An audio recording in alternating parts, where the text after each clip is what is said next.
ስኬታማ ሰው ማን ነው? ለምን እንደሚኖር የሚያውቅ ተልኮ የገባው። አንዳንዱ እለት እንጀራ ነው የሚመራው እንጂ ተልኮ አይመራው።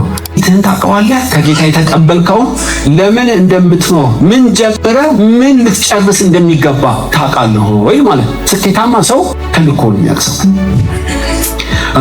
ለምንድን ነው በጥሬ የምኖረው? ተልኮዬን የማውቀው ለምንድን ነው? ታውቃላችሁ፣ እግዚአብሔር የቸኮለው ብልቶች እየተገጣጠሙ አካሉን እያነጹ ለእግዚአብሔር ክብር እንድንኖር ሁላችን የራሳችን ስላልሆነ እና ማንም የፈለገው ሊኖር አይችልም። እንዳችን ስላሴዎች አስበው ወደዚህ ምድር እንደመጣ ልነግራችሁ ፈልጋለሁ። እናትና አባታችን ስለተኙ አልተወለድንም።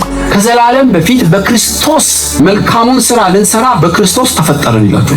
ከሰማይና ምድር በፊት በኢትዮጵያ ውስጥ በዚህ ዘመን እንድንፈጠር ያደረገው እግዚአብሔር አስቦ በክርስቶስ ወልዶ ነው።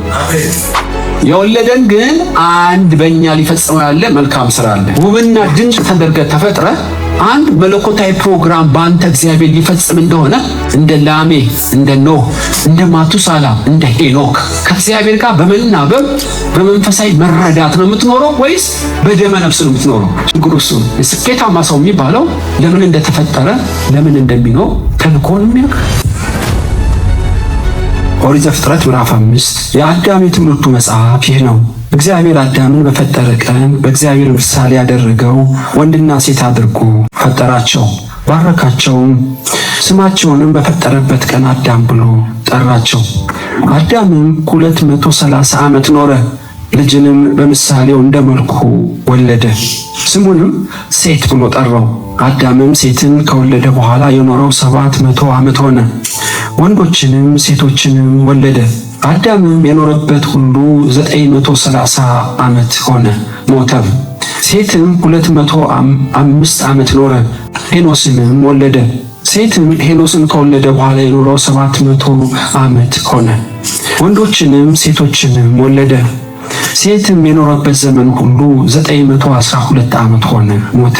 ሄኖስም 190 ዓመት ኖረ፣ ቃይናንንም ወለደ። ሄኖስም ቃይናንን ከወለደ በኋላ የኖረው 715 ዓመት ሆነ፣ ወንዶችንም ሴቶችንም ወለደ። ሄኖስም የኖረበት ዘመን ሁሉ 905 ዓመት ሆነ፣ ሞተ። ቃይናንም 107 ዓመት ኖረ፣ መላልኤልንም ወለደ። ቃይናንም መላልኤልን ከወለደ በኋላ የኖረው 740 ዓመት ሆነ፣ ወንዶችንም ሴቶችንም ወለደ። ቃይናንም የኖረበት ዘመን ሁሉ 910 ዓመት ሆነ፣ ሞተ። መላልኤልም 106 ዓመት ኖረ፣ ያሬድንም ወለደ። መላልኤልም ያሬድን ከወለደ በኋላ የኖረው 730 ዓመት ሆነ፣ ወንዶችንም ሴቶችንም ወለደ። መላልኤልም የኖረበት ዘመን ሁሉ 895 ዓመት ሆነ፣ ሞተም። ያሬድም 160 ዓመት ኖረ፣ ሄኖክንም ወለደ። ያሬድም ሄኖክን ከወለደ በኋላ የኖረው 800 ዓመት ሆነ፣ ወንዶችንም ሴቶችንም ወለደ። ያሬድም የኖረበት ዘመን ሁሉ 962 ዓመት ሆነ፣ ሞተ። ሄኖክም 160 ዓመት ኖረ፣ ማቱሳላንም ወለደ። ሄኖክም አካሄዱን ከእግዚአብሔር ጋር አደረገ። ማቱሳላንም ከወለደ በኋላ የኖረው 200 ዓመት ሆነ፣ ወንዶችንም ሴቶችንም ወለደ። ሄኖክም የኖረበት ዘመን ሁሉ 360 ዓመት ሆነ። ሄኖክም አካሄዱን ከእግዚአብሔር ጋር ስላደረገ አልተገኘም፣ እግዚአብሔር ወስዶታልና። ማቱሳላም 187 ዓመት ኖረ፣ ላሜንም ወለደ። ማቱሳላም ላሜን ከወለደ በኋላ የኖረው 782 ዓመት ሆነ፣ ወንዶችንም ሴቶችንም ወለደ። ማቱሳላም የኖረበት ዘመን ሁሉ 969 ዓመት ሆነ፣ ሞተም። ላሜም 182 ዓመት ኖረ፣ ልጅንም ወለደ። ስሙንም እግዚአብሔር በረገማት ምድር ከተግባርና ከእጅ ስራችን ሁሉ ይህ ያሳርፈናል ሲል ኖህ ብሎ ጠራው። ላሜም ኖህን ከወለደ በኋላ የኖረው 565 ዓመት ሆነ፣ ወንዶችንም ሴቶችንም ወለደ። ላሜ የኖረበት ዘመን ሁሉ 747 ዓመት ሆነ፣ ሞተም። ኖህም የ500 ዓመት ሰው ነበረ። ኖህም ሴምን፣ ካምን፣ ያፌትን ወለደ። እንዳልኳችሁ ቁጥር ነው፣ እድሜ ነው እና ግን ይህን የጻፈልን ሙሴ ከእግዚአብሔር በመንፈስ በመነዳት ለትምህርታችን ነው የጻፈው። ሳነብ ለመካፈል ለሁለት ከፈልኳቸው። በእውነት እያንዳንዱን መተንተን ባይቻልም እና ከአዳም ጀምሮ እስከ ያሬድ ድረስ ስንት ናቸው? 1 2 3 4 5 ወደ 6 ሰዎች አሉ። እና ወለደ። አዳም 900 ዓመት ሴትን ወለደ። ሴት 770 ዓመት ሄኖስን ወለደ። ሄኖስ 905 ዓመት ቃየንን ወለደ። ቃየን 910 ዓመት ኖረ። መላሌልን ወለደ። መላሌል 895 ኖረ። ያሬድን ወለደ። ያሬድም 662 ዓመት ኖረ። ጠቅላላ ሙሴ የጻፈልን ወለደ፣ ወንድና ሴት ሞተ። ከዛ አገባ፣ ወንድና ሴት ወለደ፣ ሞተ ይልና ልክ ሄኖክ ላይ ሌላ ምዕራፍ ይጽፍላችኋል። ከሄኖክ በኋላ ያሉት ደግሞ የተለየ አጻጻፍ ነው ሙሴ የሚጽፈው። ሄኖክ 365 ዓመት ነው የኖረው። ነገር ግን አካሄዱን ከእግዚአብሔር ጋር ስላደረገ አልተገኘም፣ ወሰደውና የሚል ቅጽልትም ጨመረበት። ከዚህ በኋላ ያሉት በሙሉ የተቀየሩ ናቸው እና ማቱሳላ 669 ዓመት ኖረ።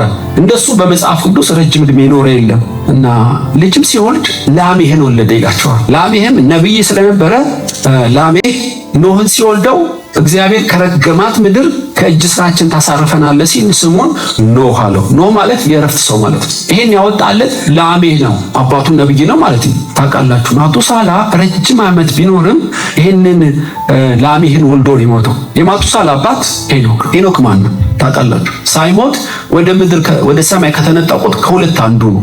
አንዱ ኤልያስ ነው፣ ሁለተኛው ሄኖክ ነው። እና አጭር ዕድሜ የኖረው ሄኖክ ነው። እና የኖረው 365 ዓመት። አብዛኞቹ 800 900 ነው የሚኖሩት። 3 እጥፍ ይበልጡታል። እና ሄኖክ ሞትን ስላላየ አካሄዱ ከእግዚአብሔር ጋር ስላደረገ ስለወደደው ሞትን እንዲህ አልፈለገም። እስከ ሕይወቱ ነጠቀ ወደ ሰማይ። እና ሙሴ ጻፈልን በጣም የምትገረሙበት ነው።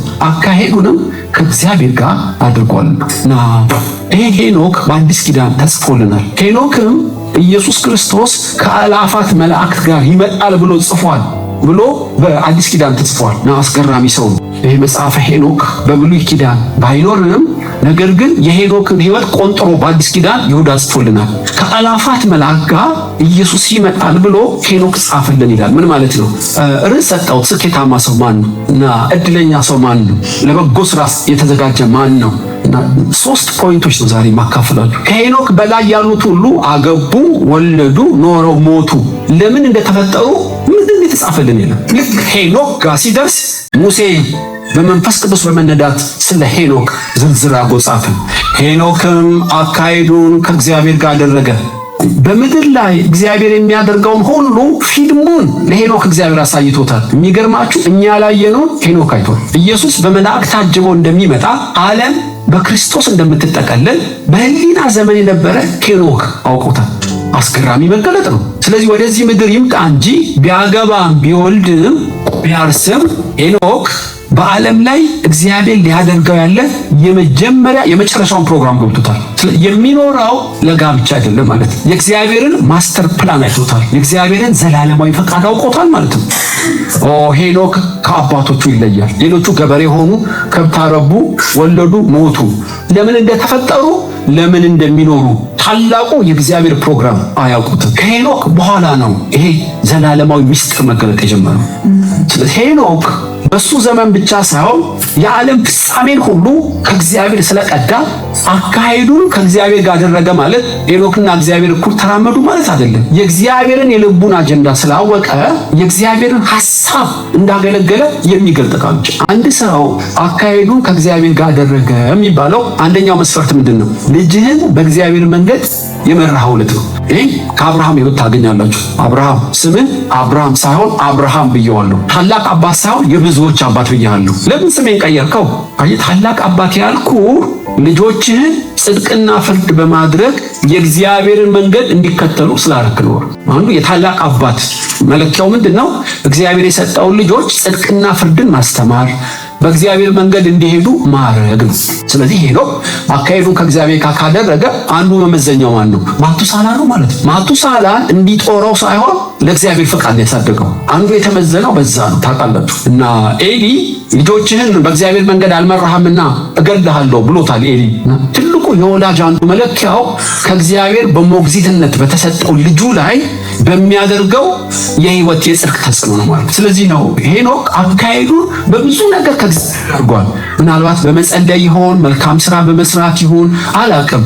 አንዱ ግን በግልጥ የምታውቁት ልጁ ከአዳም ልጆች ሁሉ ረጅም ዕድሜ የኖረው አባቱ የጽድቅ መንገድ ስላመለከተው 969 ዓመት የኖረው ኦልሞስት 1000 በሉት እኮ ይጠጋጋ። የተመጣጠነ ምግብ ስለበላ አይደለም፣ ነገር ግን ሕይወትን የሚቀንስ የእግዚአብሔርን ቁጣ ከሚያመጣ ነገር ማቱሳላን አርቆታል ሄኖክ። እና ሄኖክ ባጭር ቢነጠቅም ልጆቹን ጽድቅ መግቧቸዋል። ስለ ክርስቶስ ምጽአት ጽፎ ከተነበየ በሱ ዘመን ያለውንማ እንዴት አያውቅ? ነብይ ነው ሄኖክ። በምን አወቅ ብትሉ በልጁ ነው ያወቅኩት። እና ልጁ በኖህ ዘመን የጥፋት ውሃ እንደሚመጣና ቤተሰቡን ከጥፋት ውሃ ያመጡ ዘንድ እንዴት እንዳሰለጠናቸው ስታዩ በጣም ነው የምትገረሙት። ስኬታማ ሰው ለምን እንደተፈጠረ የሚያውቅ ነው ቁጥር አንዱ። ስለዚህ ሄኖክ ልጁን ማቱሳላ አሳደገው። ይኸውልህ ልጄ ረጅም ዕድሜ ነው የምትኖረው።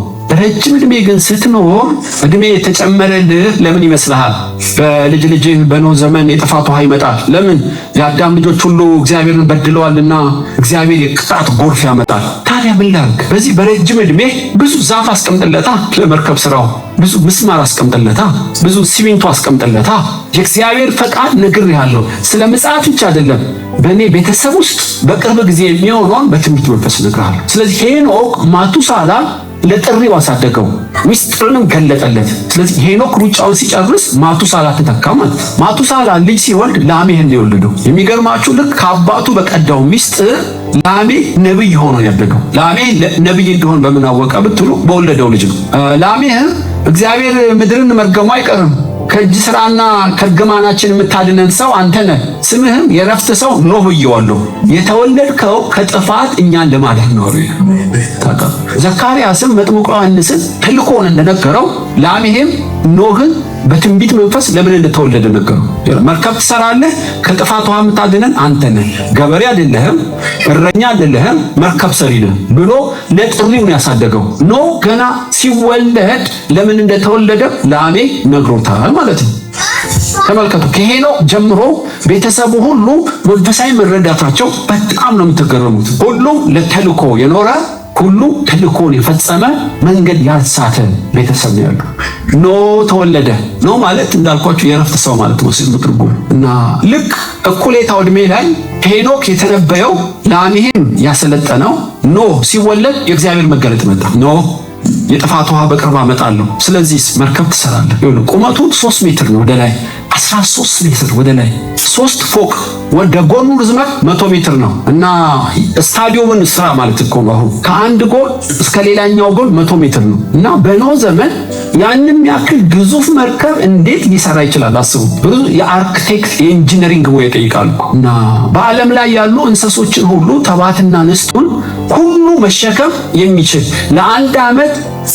ለአንድ ዓመት ከ2 ወር ስንቅን መያዝ የሚችል እንስሶችን ሁሉ መያዝ የሚችል ታላቅ ፕሮጀክት እንዲሰራ ከሰማይ መገለጥ መጣ። ሆኖም ኖህ ግን ብቻውን አልሰራውም። እንዳልኳችሁ ከሄኖክ ጀምሮ፣ ከማቱሳላ ጀምሮ፣ ከላሜህ ጀምሮ ለኖህ ግብአት አዘጋጅተውለት። ስለዚህ አንዳንዶች 120 ዓመት የፈጀበት ነው የሚሉት። ኖህ 3 ፎቅ ያላት 100 ሜትር ጎን ርዝመት ያላት ታላቅ መርከብ ሰራ። ይህ ድንቅ ነው። ስለዚህ የጥፋት ውሃ ሲመጣ ኖህም ሴም ካም ያፌትን ይዞ ሚስቱን ይዞ ወደ መርከብ ገባ። ከጥፋት ጎርፍ የአዳምን ዘር ለናሙና አስቀረልን ማለት ነው። ኖህ ጻድቅ ነበረ፣ አካሄዱን ከእግዚአብሔር ጋር አደረገ ይላችኋል ኖህ። እሺ አሁን እነዚህ 4 ቤተሰቦች ሄኖክ፣ ማቱሳላ፣ ላሜህና ኖህ አስቀድመው ከጠራውላችሁ የሚለዩት እነዚህ ለእግዚአብሔር ሐሳብ ኖሩ፣ እነዛ ለእንጀራ ኖሩ። ከላሜህ በፊት ከሄኖክ በፊት ያሉት በልተው ሲሞቱ ከሄኖክ በኋላ ያሉት ግን አገልግለው ሞቱ። ሰውን ለሁለት ከፈልኩላችሁ ማለት ለምን እንደ ታላቅ አገልጋይ ማለት ስኬታማ ሰው ማለት ቁጥር 1 ለምን እንደተፈጠረ የሚያውቀው ማለት ነው። ዛሬ ማካፈላችሁ። ስለዚህ የምንለካው በእድሜ ርዝመት በወለድነው ልጆች ብዛት ሳይሆን ለምን እንደተፈጠሩ ከላሜ ቀጥሎ ያሉት ልጆች ያውቃሉ። ከላሜ በላይ ያሉት ለምን እንደተፈጠሩ ያውቁት። አንዱ መመዘኛችን ድንገት መጥቻ አንዱ ከናንተ መሃል ለምንድን ነው የምትኖረው ብዬ ስጠይቀው የምኖረው ለዚህ ነው ካላለኝ በከንቱ ኖሮ ያሰው ለምን እንደተፈጠረ ለምን እንደሚኖር ወዴት እንደሚሄድ የማያውቅ የተፈጠረበትን ዓላማ ወይም ተልእኮ ያልገባው ሰው በከንቱ ኖሮ በከንቱ ሞት። ስለዚህ ኖህን ብትጠይቀው መርከብ ለመስራት ነው ይልሃል። ላሜንስ ልጄ ለመርከቡ ስራ እያሳደግኩት ነው የሚላችሁ። ማቱሳላስ በዚህ በረጅም ዕድሜ ለልጅ ልጄ ማቴሪያል እያዘጋጀሁለት ነው። ይህን ሁሉ ጥበብ ከየት ቀዳችሁት? ከሄኖክ ነው። ግን አባታችን እኮ የህይወትን ፍልስፍና ለምን እንደምንኖር መንፈሳዊ ራእይን አጋራል። አሁን በደመ ነፍስ አንኖርም፣ በሙከራ አንኖርም፣ በተልእኮ እንኖራለን ነው የሚሏችሁ። ከሄኖክ በላይ ያሉት ግን ይህን ሚስጥር አያውቁም። ስኬታማ ሰው ማን ነው? ለምን እንደሚኖር የሚያውቅ ተልእኮ የገባው ሰው ነው ማለት ነው። ይሄ ስለ ተልእኮ ከዚህ በፊትም ጥቂት በመጥምቁ ዮሐንስ ሕይወት ያካፈልኳችሁ ይመስለኛል። አንዳንዱ ዕለት እንጀራ ነው የሚመራው እንጂ ተልእኮ አይመራው እና እንደ ኤሳው ብኩርናውን በምስር ወጥ ሸጠው። ለምን? ምንድነው ብኩርና ምን ያደርግልኛል አለ። የመኖርና የብኩርና ሚስጥር አልገባውም። ክብሩን በምስር ወጥ ሸጠው። ለምን? አላወቀውም። አዳኝና ስጋ የሚያበላ ቢሆንም በምድር ላይ የሚኖርበትን ፐርፐዝ አያውቀውም። የሚገርማችሁ ጀስት ለምግብና ለስጋ የኖረ ሰው እና ይሏል ጳውሎስ አግሪጳን ምዕራፍ 4 ቁጥር 2 ላይ ቆላስያስ አግሪጳን እንዲበሉልኝ ከጌታ የተቀበልከውን አገልግሎት ትፈጽም ዘንድ ተጠንቀቅ። አንደኛ የተቀበልከውን ታውቀዋለህ ወይ ነው። መክሊትህን ታውቀዋለህ። ከጌታ የተቀበልከውን ለምን እንደምትኖር ምን ጀምረህ ምን ልትጨርስ እንደሚገባ ታውቃለህ ወይ ማለት። ስኬታማ ሰው ተልእኮውን የሚያውቅ። ከላሜ ጀምሮ ያሉ ቤተሰቦች ስኬታማ የተባሉት በሰሩት ቤት፣ በወለዱት ልጆች እና በሀብታቸው ብዛት አይደለም፣ ተልእኳቸውን ያውቃሉ። በዚህ ጉባኤ የልቦናችን አይኖች በርቶ ለምን እንደተጣራን እንድናውቅ መንፈስ ቅዱስ ይግለጥልን። በእውነት ለምንድን ነው በጥሪ የምኖረው? ተልእኮዬን የማውቀው ለምንድን ነው ታውቃላችሁ? እግዚአብሔር የቸኮለው ብልቶች እየተገጣጠሙ አካሉን እያነጹ ለእግዚአብሔር ክብር እንድንኖር ሁላችን የራሳችን ስላልሆነ እና ማንም የፈለገው ሊኖር አይችልም። አይ ጆሮ ሊሆን አይችልም፣ ጆሮ አይን ሊሆን አይችልም። በጅማቶች እየተጋጠመ አካልን እንዲያንቀሳቀስ እግዚአብሔር ፈጥሮናል። እያንዳንዳችን ስላሴዎች አስበው ወደዚህ ምድር እንደመጣን ልነግራችሁ እፈልጋለሁ። እናትና አባታችን ስለተኙ አልተወለድንም። ከዘላለም በፊት በክርስቶስ መልካሙን ስራ ልንሰራ በክርስቶስ ተፈጠርን ይላችኋል። ገና ከሰማይና ምድር በፊት በኢትዮጵያ ውስጥ በዚህ ዘመን እንድንፈጠር ያደረገው እግዚአብሔር አስቦ በክርስቶስ ወልዶን።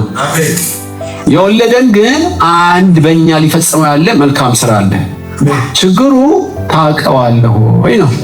ውብና ድንቅ ተደርገህ ተፈጥረህ አንድ መለኮታዊ ፕሮግራም በአንተ እግዚአብሔር ሊፈጽም እንደሆነ እንደ ላሜ፣ እንደ ኖህ፣ እንደ ማቱሳላ፣ እንደ ሄኖክ ከእግዚአብሔር ጋር በመናበብ በመንፈሳዊ መረዳት ነው የምትኖረው ወይስ በደመ ነፍስ ነው የምትኖረው? ችግሩ እሱ ነው። የስኬታማ ሰው የሚባለው ለምን እንደተፈጠረ ለምን እንደሚኖር ተልእኮውን የሚያውቅ።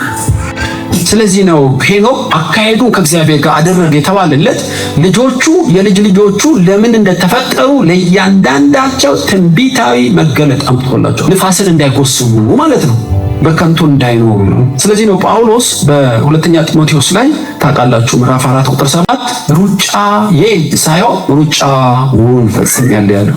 ይህንን በመጥምቁ ዮሐንስ ያኔ የተናገርኩ ይመስለኛል ካልረሳችሁት። ሩጫዬን አይደለም ያለው ሩጫውን። የቱን ሩጫ? ለአሕዛብ ወንጌል መስበክና ደስ ያለኝን እምሮጥ አይደለሁም፣ እግዚአብሔር ባሰመረልኝ ሩጫ ትራክ ውስጥ ነኝ ይላችኋል። ትሮጡበት ዘንድ የተሰጣችሁን መክሊት እግዚአብሔር ይግለጥላችሁ። አሜን። ባልተሰጠ መድከም አለ ማለት ነው። ተልእኮን የሚያውቅ ሰው ለእግዚአብሔር ክብርና ለሰው ጥቅም መኖሩ አይቀርም በእውነት። ስለዚህ ነው ኖህ ቢሞትም ስራው እስከዛሬ ተመዝግቧል በሰው ልጆች አእምሮ። የኖረው ብዙ በጎች በማርባቱ የታወቀ ሆኖ አይደለም፣ የእግዚአብሔርን ሐሳብ አገለገለ። በኖህ ላይ ያለው የእግዚአብሔር ሐሳብ ምንድነው? መርከብ መስራት ነው። በላሜ ላይ ያለው የእግዚአብሔር ሐሳብ ምንድነው? ልጁን ለጥሪው ማሳደግ ነው። ስለዚህ በምጽአት ጊዜ እግዚአብሔር ማቱሳላን መርከብ ለምን አልሰራህም አይለው የሚለው በረጅም ዕድሜ ውስጥ ብዙ ማቴሪያል ለልጅ ልጅ አዘጋጅተሃል ወይ ነው የሚለው። አዎ እግዚአብሔር ይሄው መስኮት፣ ይሄው ጣውላ፣ ይሄው ዝፍት፣ ይሄው መርከብ የሚሰራበት ሁሉ እንስሶች የሚበሉት ደግሞ ምግብ አዘጋጅቻለሁ ይችላል። ላሜ በሰጠው የትንቢት መንፈስ ልጅህን ለተልኮ ነው ያሳደግከው ወይስ ለራስህ ነው ያሳደግከው? አይደለም ጌታው የጥፋት ውሃ እንደሚመጣ አውቄ መርከብ ሰሪ አድርጌ ነው ያሳደግኩት። አርክቴክት ስልጠና ሰጥቼዋለሁ። መጋዝ እንጨት እንደሚቆረጥ አሰልጥኜዋለሁ። ምስማር እንዴት እንደሚመታ አሰልጥኜዋለሁ። ለመርከብ ሰሪ አድርጌ ነው ያሳደግኩት። መርከብ መስራት ደግሞ ያንተ ተልኮ ነው ለኖህ የሰጠኸው። እያንዳንዳቸው በመክሊታቸው በጌታ ፊት ይሸልማሉ ማለት ነው። ስኬታማ ሰው ለምን እንደተፈጠረ የሚያውቅ የምታሸንፈው ሩጫ ሩጥ የሚባለው ለዚህ ነው። ከጌታ የተቀበልከው አገልግል ለማለት እና ሁላችንም መርከብ ሰሪ መሆን አንችልም። ሁላችንም ነቢይ መሆን አንችልም። ሁላችንም ነጋዴ መሆን አንችልም። እንደ ልማቱ ሳዳ ለእያንዳንዳችን እንደ አቅማችን ኢየሱስ ጸጋ ሰጥቶን ጸጋ ያልሰጠው ሰው የለም። ትዝ ይላችኋል በዘኍልቍ ምዕራፍ 1 ቁጥር 50 ላይ 3 ልጆች አሉት ሌዊ፣ ሜራር፣ ጌድሶንና ቀዓት ይባላሉ። እና ዳመናው ድንገት ብድግ ሲል ታቦቱ ያለበት ድንኳንን ማንም ማንሳት አይችልም። እንዲያውም እዛ ጋር ምን ይላል? ሜራር ሳንቃና መወርወሪያ ምሰሶ ላይ ተሹሟል። ጌድሶን ደግሞ መጋረጃ ድንኳንና መሸፈኛኛ ላይ፣ ቀዓት መቅረዝ መሰዊያ ላይ ተሾመ ይላቸዋል። ስለዚህ እነዚህ የሌዊ ልጆች እያንዳንዱ ለየራሱ ተመድቧል። መጋረጃ ላይ ነው፣ ሳህን ላይ ነው፣ ድንኳን ላይ ነው። ለመንቀልና ለመትከል በጣም የሰለጠኑ ናቸው። ለምን? ስጦታቸው ስለሆነ በጣም ስኬታማ ናቸው። በወረፋ አይደለም፣ በዘመድ አይደለም። የእግዚአብሔር ስራ በጸጋና በስጦታ ነው የሚሰራው። እና እንዲያውም በዘጸአት 36 ቁጥር 1 ላይ ሙሴ በተራራ ላይ ያሳየው ታቦቱን አይተዋል አይደል? በራእይ አዎ፣ መልአክ ይህን ያህል ዲግሪ ዝቅ ብሎ ታቦቱ ደግሞ እንደዚህ መለኪያዎች አሉት፣ ከለሩ ደግሞ እንደዚህ ነው እና ነገ ስራልኝ ያየኸውን ይለዋል። ታውቃላችሁ፣ ሙሴ ግን አይጨነቅም። ባስሌልና ኤልያ በእንጨትና በብረት ስራ እጆቻቸው የተቀቡ ኑ ይላቸዋል። እና ለባስሌልና ለኤልያ ሙሴ ያየውን ራእይ ይነግራቸዋል። ምንም አትጨነቅ ሙሴ፣ አንተ የሚያምርብህ ስትሰፍክ ነው፣ ስትማልድ ነው። የእንጨትና ታቦቱ ለኛ ተውልን ነገ እናመጣልሃለን። እንዴት እንደሚቆርጡና እንደሚልጉ መገመት ነው የሚያስቸግረው። እና ሌሊቱን ሙሉ ጠቅ አድርገው ይሄን ያየው በራእይ ይሉታል። በትክክል እግዚአብሔር ይባርካቸው ይላቸው። ባስሌልና ኤልያ በእንጨትና በብረት ስራ ተክነዋል። ሙሴ መጋዝ አምጡልኝ አይልም፣ እነ ባስሌልን እንቀድስ አይልም። ሁሉም እንደተሰጠው ነው። አሁን እኮ የተጨነቅነው የምናስጨንቀው በተሰጠን ሳይሆን በምንመኘው ነው የምንኖረው። ሌላን ሰው መሆን እንፈልጋለን። ራስን መሆን እንፈልግ ነው እግዚአብሔር እንፈልግ። ለምንድን ነው ራሴን መሆነው? እኔን የሚመስል አልነበረም አይኖርምም።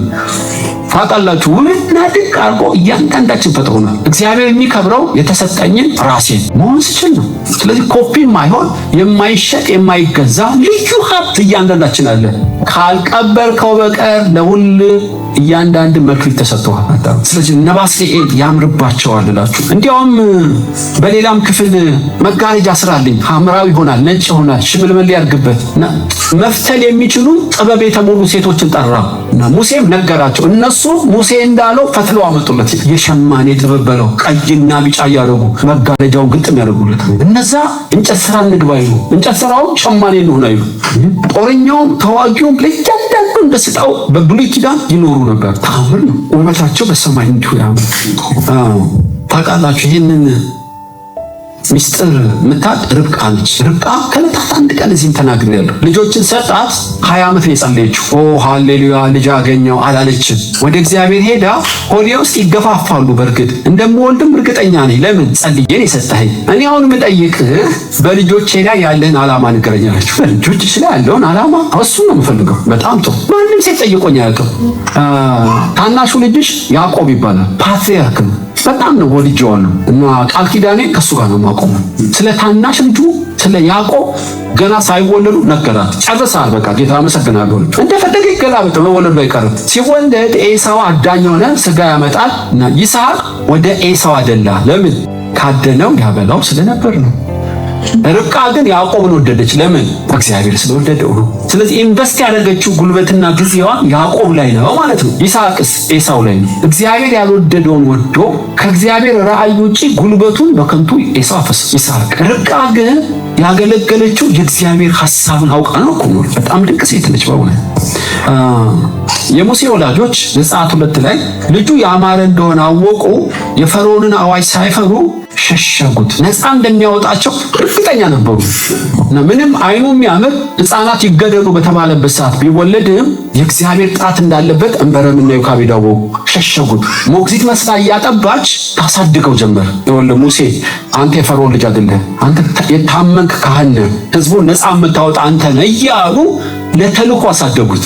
እንበረምና ዮካቤድ እስከዛሬ በቅዱስ ቃሉ ላይ ለበጎ ተጽፈዋል ማለት ነው። ሙሴንም ለተልእኮ አሳደጉት፣ እነሱም ተልእኳቸውን ተወጡ። እንደምታዩት መጽሐፍት እነሱን እውቅና ሰጥቷቸዋል። በመሳፍንት 11 ላይ አንድ ዮፍታሔ የተባለ ሰው አለ። ዮፍታሔ የጋለሞታ ልጅ ነው ይላል። ምን ማለት ነው? አባቱ ሕጋዊ ሚስት አለችው፣ ግን ከሕጋዊ ሚስት ውጭ የወለደው ነው ዮፍታሔ። ዘርበል አንተ የጋለሞታ ልጅ ብለው አባረሩት። ነገር ግን አንድ ልዩ ስጦታ አለው ዮፍታሔ፣ ጦርነት የማደራጀትና የማዋጋት ስጦታ አለው። እሺ አባረራችሁኝ? ያው ሄዶ ጫካ ገብቶ ሽፍቶችን መልምሎ መደራጀት ጀመረ። እስራኤል ጠላት መጣባት። ወታደር አላቸው፣ ሰው አላቸው፣ ጦርና ቀስት አላቸው። አንድ ነገር አጡ፣ የሚያስተባብርና የሚያዋጋው አጣሁን። ዋሻው ድረስ ጫካ ሄዱና እባክናና ጦሩን ምራልን አሉት። አትደክምም አትረባም ብላችሁ አላባረራችሁኝም? ስትጨነቁ ነው እኔ ጋር የምትመጡት። በቃ ይቅርታ አድርግልን። እረስ ስለበዛ ውጊያ አይሆንም። ሞራል ስላለን ድል መንሳት አንችልም። አንድ ነገር ጎደለን፣ አዋጊ ሰው አጣን። አንተ ደግሞ ይሄ ጸጋህ። ዮፍታሔ ይሻላቸው። በዮፍታሔ መሪነት ጠላትን ድባቅ መቱ ይደርቃሉ። ሄዳቸው እንደ ዮፍታሔ የተናቅን ብንሆንም እጅግ አስፈላጊ ጸጋ በሁላችን ውስጥ አስቀምጧል ጌታ። በእውነት ራሳችን ካልናቅን በቀር እግዚአብሔር በሰው ሁሉ ውስጥ ይፈጽመውና ያደርገው ዘንድ ተልእኮ ሰጥቶናል። ስለዚህ በዘፍጥረት ምዕራፍ 5 ላይ የምታዩት ተልእኮውን አውቆ የሚኖር ቤተሰብና እንጀራ በልቶ የሚኖር ቤተሰብ ለሁለት ነው የከፈሉት። ዮሐንስ አንተ ማን አሉት? ትዝ ይላችኋል ያኔ ስናጠና። እኔ ነቢያት እንደተናገሩ መንገድን ጠርጌ ላስተካክል የተላኩ ወንጌላዊ ነኝ። ታሪክ ጸሐፊ ነህ? አይደለሁም። እንደ ጳውሎስ ሮም ወንጌል ኢንተርናሽናል ሐዋርያ ነህ? አይደለሁም። ምንድን ነህ? የሀገር ውስጥ ወንጌላዊ። ሩጫው ተፈጸመ ለማለት የሚነድና የሚያበራ እሳት እንዲባል ደስታዬ ተፈጸመ ያለው ዮሐንስ ምንድን ነው? ተልእኮውን አውቆ ለተልእኮ ስለሞተ። በዚህ ጉባኤ በእኛ እግዚአብሔር ተልእኮ እንዳለው እናውቃለን። እሺ በምን አውቃለሁ? በተሰጠኝ ትራክ ውስጥ ልፈጽመው በተሰጠኝ መክሊት ውስጥ መሆኔን በምን አውቃለሁ? አራት ምልክቶች አሉት እንደምታውቁ። አንዱ የማይቋረጥ ሸክም፣ እንደ ምጥ በውስጤ የተቀመጠ ሸክም አለኝ ወይ? እሺ ምናልባት ወላጅ የሌላቸው ልጆች መንገድ ላይ ስታዩ ሁሌ ውስጣችሁ የሚያለቅስባችሁ አላችሁ። ምናልባት ተራሮች ሲራቆቱ ዛፍ ስላልተተከለ ስለ ደንና ዱር አራዊቶች ሁሌ የሚያስጨቅቃችሁ አላችሁ። ምናልባት ይህ ሙዚቃ ተጫዋች ጥሩ አልመታውም እንዲህ ነበር ማለት ስለ ኪቦርድ የምትጨነቁ አላችሁ። የማይቋረጥ ምጥ አለ ማለት አንዱ የጸጋ ስጦታ ምልክት ነው ማለት። ስለ ትዳር መፍረስ ያስጨንቀሃል? እንደዚህ አድርጌ እየመከርኩ ፍቺ መቀነስ አለብኝ ይላል ውስጥ፣ ወይስ ለሌሎች በረሃብ ለተጠቁ በጦርነት ላሉ ተንበርክኮ መማለድ ነው ምጥ? ወንጌል መስበክ ነው ምጥ? የተለያየ የጸጋ ስጦታ የማይቋረጥ ውስጣችሁ ምጥ ካለ እሱ የስጦታችሁ አንዱ ምልክት። ሁለት ስታደርገው ይቀልሃል። ያ ምጤ ነው ያልከው ይጨንቃል ወይስ ቀላል ነው? በተሰጠ ተልእኮ ውስጥ ካለ አንዱ ምልክቱ ስታደርገው ይቀላል፣ ጭንቅ አይሆንብህም። አሁን ማየት በጣም ረቂቅ ነገር ነው፣ ለአይን ግን አይከብዳትም። አየህ ውሃ ማጣራት በጣም ሚስጥራዊ ነገር ነው፣ ለኩላሊት ግን ጨዋታ። ኩላሊት ጨጓራ ልሁን ያለች ለት ነው ችግሩ። ለተፈጠርክበት ከኖር በጣም ቀላል ነው። የማይቋረጥ ሸክም አለብን ስታደርገው በጣም ቀላል። ሶስተኛ ምልክቱ ምንድነው? ፍሬ ታፈራለህ። እሺ እኔን ባታምኑ የማደርገውን ስራ ነው ብሏል ኢየሱስ። አባቴ የሰጠኝ የማደርገው ስራ ስለኔ ይመሰክራል ብሏል እና ፍሬ ይመሰክራል። ከሰዎች ይሄን ስታደርግ ያምርብሃል ይላል። ምንም ምስክርነት ከሌለ ራስን መመርመር። የተሳሳተ ቦታ ባትሆንም የተሳሳተ ሰው ባትሆንም የተሳሳተ ቦታ ልትሆን ትችላለህ። ቦታ ሰዎች ይመሰክራሉ። አንተ ስታስተናግድ ያምርብሃል፣ ፕሮግራም ስትመራ ያምርብሃል፣ አንተ እኮ ስታማክረን ጠባችን ቀረ ይሉ ይችላሉ። ሰዎች የማይመሰክሩልህ ከሆነ ቦታ ገና አላገኘሁም ማለት ግድ የራሳቸው ጉዳይ ከጌታ ተቀብያለሁ ብለህ ሁሉ ካለቀሱብህ መመርመር አለብህ። አይሆንም። ስለዚህ ነው እኔ ጢሞቴዎስን እልክላችኋለሁ ገና ስታዩት ደስ እንደሚላችሁ እርግጠኛ ነኝ። እንደ ፐዝል ጌም ነው። በቦታ ላይ ግጥም ስትል ሰዎች ይመሰክሩልሃል። ኢቭን ቢጠሉ እንኳ በውስጣቸው ያደነቁ ባፋቸው ይሰድቡሃል፣ በውስጥ ግን ያደንቁሃል። በቦታ ስትሆን ያምርብሃል ማለት በሁሉ ፍሬ ታፈራለህ፣ ሰዎች ይመሰክሩልሃል። የማይቋረጥ ሸክም ነው። ስታደርገውስ በጣም ይቀላል። አንዱ ልክቱ እሱ። በተለይ መንፈሳዊ ተፈጥሯዊ ስጦታ አለ፣ ግን የጸጋ ስጦታ ተጨምሮበት በቦታ ላይ ስትሆን በአጭር ጊዜ ብዙ ፍሬ ታፈራለህ። ያለ ቦታ ከሆንክ ነው ስቃይ ክርስትና። ራስን ትጠላለህ፣ ከሌሎች ጋር ትጋጫለህ፣ ህይወት ትርጉም ያጣብሃል። አንተ ልጆችን ማሳደግ እንደ ላሜ ስራ ሆኖ መርከብ ስራ ካሉት በማይት ንብረት መጨረስ ነው። አይሁን ይላችኋል። ሰለሞን ዳዊት ቤተ መቅደስ ስራ ብሎ ጫካ ጾም ጸሎት ያዘ። በመዝሙር 137 ነብዩ ናታን ምን አለው? ዳዊት ስትዋጋ ነው የሚያምርብህ፣ መቅደስ የሚሰራው ልጅ ነው። ዝም ብለህ ህልም ላይ ያየውን ሁሉ እኮ ቁጭ የምታደርገው አይደል? አንተ ደፈጣ ውጊያ በለው፣ ቆረጣ በለው፣ ማን ይነካሃል? እጆችን ሰልፍ አስተምሯል። አንበሳ ይንጣ፣ ድብ ይንጣ፣ ጎልያድ ጭጭም የምታደርገው ቤተ መቅደስ መስራት ነው። አየህ፣ የብረትና የመራጃ ድምፅ ሳይሰማ በጸጥታ የሚገነባ ለዚህ የተፈጠረ ጠቢብ ልጅ ይወለድልሃል። እሱ ይሰራው። ዳዊት በሞራልና በጀብዱ ቤተ መቅደስ መስራት ፈለገ። አይቻልም። ብር አለ፣ ወርቅ አለ፣ በእርግጥ ማገጣጠም ግን አትችልም። ታውቃላችሁ፣ የራሱን ቤት ዳዊት የሰራው እሱ ራሱ ነው። ኪራም እባክህ እንጨት ላክልኝ ቤት ልስራ አለው። ፕላኑን አወጣ። G+1 ቤት የሰራው መስኮቱን፣ የመኝታ ቤት መስኮቱን ሴቶች ገላቸው በሚታጠብበት ጋር ድቅን አደረገው። ትዝ ይላችኋል። ዳዊት ተኛ፣ ተነሳ፣ መስኮቱን ሲከፍት ቤርሳቤን አየ። ቤርሳቤ እኮ እንደ ውሃ ምንጭ ሶደሬ ማለት የሞቀ ውሃ የሚፈልቅበት ቦታ እና ገላቸውን ይታጠባሉ። ወይ መኝታ ቤቱን ትክክል ከነሱ ጋር ነው። ትንሽ ዞር ቢያደርገው ምን አይደለም ቤተ መቅደስ የራሱን መስራት አይችልም ይላል። ሰለሞንን ስራ በለው ያለ ብረት ያለ መረጃ ድምፅ መቅደሱ በየቀኑ ይሰራ ነበር። ፈጽሞ በተወቀረ ድንጋይና በተጠረበ ድንጋይ ተሰራ፣ ግን ድምፅ የለውም ይላችኋል። ከተጠረበ ድምፅ ለምን የለውም? 80 ሺህ ጠራቢ ተራራ ላይ ነበረው። እዛ ይጠረባል፣ መጥቶ ቁጭ ነው። ከተማ መመጥመጥ የለብህ። በየቀኑ ሲያድግ እንጂ በጆሮ አትሰማውም። ልክ እንደ ቻይና ግንብ ነው። እና አሁን ቻይናዊ ሲሰሩ ነው ይገረማሉ። በሰልፍ ነው የሚሄዱት። አሸዋ አስፋልት ላይ የለም፣ ጠጠራ ላይ ፎቁ ዝም ብሎ ያድጋል። ምን ጉዶች ናቸው! አሁን የኛም እየተማሩ ነው በርግጥ፣ ነገር ግን ብዙ ጫጫታ፣ ብዙ ሁከት አለ። አሁንም ወደፊት ተቀንሰዋል። ትክክለኛ ሰዎች ከመጡ ድምፅ አልባ ነው ታውቃለህ። ስለዚህ በጉልበት ሳይሆን በጥበብ ነው የሰሩት። ስኬታማ ሰው ማን ነው ነው ብላችሁ እስካሁን ለምን እንደተፈጠረ የሚያውቅ ከእግዚአብሔር የተቀበለውን ተልኮ የገባው ለዛ የሚኖር ሰው እሱ ነው ስኬታማ። ሌላው በልቶ እድሜው ረዝሞ የሞተ ያንን እግዚአብሔር እንደ ስኬታማ ቆጥሮ ነው። ስለዚህ እድሜው ስለረዘመ ሳይሆን ተልኮ ገብቶት የፈጸመ እሱ ነው ከእግዚአብሔር ጋር አደራረጉን አሳመረ የሚባለው። አረገ ይባላል እንጂ ሞታ አይባልም። እንዲህ ያለው ታውቃለህ። በእርግጠኛ በሄኖክ መንገድ ላይ ነን ወይስ በአዳም መንገድ ላይ ነን? ከሄኖክ በላይ ባሉት መንገድ ላይ ነን ወይስ ከሄኖክ በታች ባሉት መንገድ ላይ ነን? ለሁለት ተከፍለዋል። ምዕራፍ 5 በዚህ ጉባኤ እግዚአብሔር የሚሞግተው ሰው አለ። በእውነት ታውቃላችሁ፣ እድሜያችን አጭር ነው። ባልተሰጠን ገብተን አይደለም፣ በተሰጠንም ላንጨርሰው እድሜያችን አጭር ነው። ስለዚህ 10 ድስት ጥዶ ከማማሰል አንዷን ጥቅጥቅ አድርገህ መስራት የተሻለበት። ለምን? እድሜ በጣም አጭር ነው። በሁሉ ማስተር ማድረግ አትችልም። ይህን ትምህርት 5 ዓመት ተማርክ፣ ደግሞ ቀየረ ሌላ ፊት ተማር። እንዴ በጣም እኮ መባከን ነው በእውነት። እሺ እኔ አሁን ወንጌል ሰባኪ እኮ ያሬድ ሙዚቃ ገብቼ ኪቦርድ ብማር ኃጢአት አይደለም፣ ግን ከተልኮዬ ስለሆነ ማባከን ነው። ለመዝናናት ለማጎራጎር ካልሆነ በቀር 5 ዓመት መማር ላይገባኝ ይችላል። የተሰጠኝ የምማርበት ተልኮ እያለኝ አየህ። ስለዚህ ነው ትኩረቴ ተልኮዬ ላይ ከሆነ ብሞትም ስራዬ አይሞትም። ታውቃላችሁ፣ ለአዳም ልጆች ሁሉ ምንጭ እያፈለቀ በዚህ ጉባኤ እግዚአብሔር አንድ የሚሞግተው ሰው አለ። በእውነት የተፈጠርክበትን ተልኮ ገብቶሃል? ለምን እንደምትኖር ለምን እንደተፈጠርክ ጀምረህ አገባደህ ልትፈጽመው የምትተጋው ተልኮ ገብቶሃል ወይ ልጅ የሚለው ሰው አለ ማለት። በደመ ነፍስና በሙከራ ከመኖር እግዚአብሔር ያድናችሁ። ስለዚህ ፉክክሩ ከሰው ጋር ሳይሆን ከተልኮ ጋር ነው። በጌታን ፊት ስትቆም የሚጠይቅህ መክሊቴ ምን አደረክ አልሰጠኝ ማለት አትችልም። እንጥሩ ውስጥ ካልደበቀው በቃ ለእያንዳንዱ ሰው መክሊት ሰጥቶታል። ዮሴፍ አስተዳዳሪ ነው።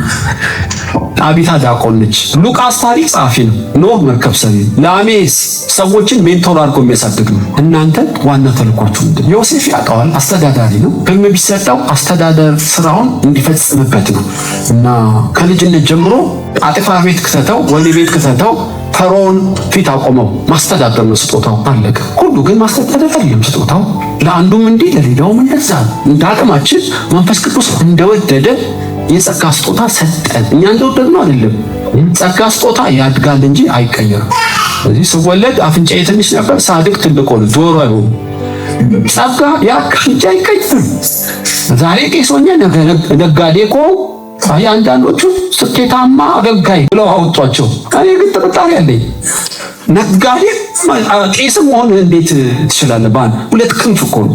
100% አይነግዱ ማለቴ ሳይሆን የሰጠህን የክህነት ስራ ስመችል እንዴት ትጨርሰዋለህ? ንግድ ጨምረህበት እንደው ለማጭበርበር መንፈሳዊ ማድረግ ካልፈለክ በቀር ሁለት የተለያየ ነገር አንድ ላይ መደመር አትችልም። በጣም ከባድ ነው። ቢነግዱት ይነግዳሉ። እነሱን ማሰልጠን። እረኛ ከሆንክ እረኛ ነህ። ምናልባት ብርቱ ከሆንክ ያንን የሚደግፍ ሌላ ጸጋ ይሰጥ ይሆናል። ልክ ነው። ጳውሎስ ድንኳን ይሰፋ ነበር።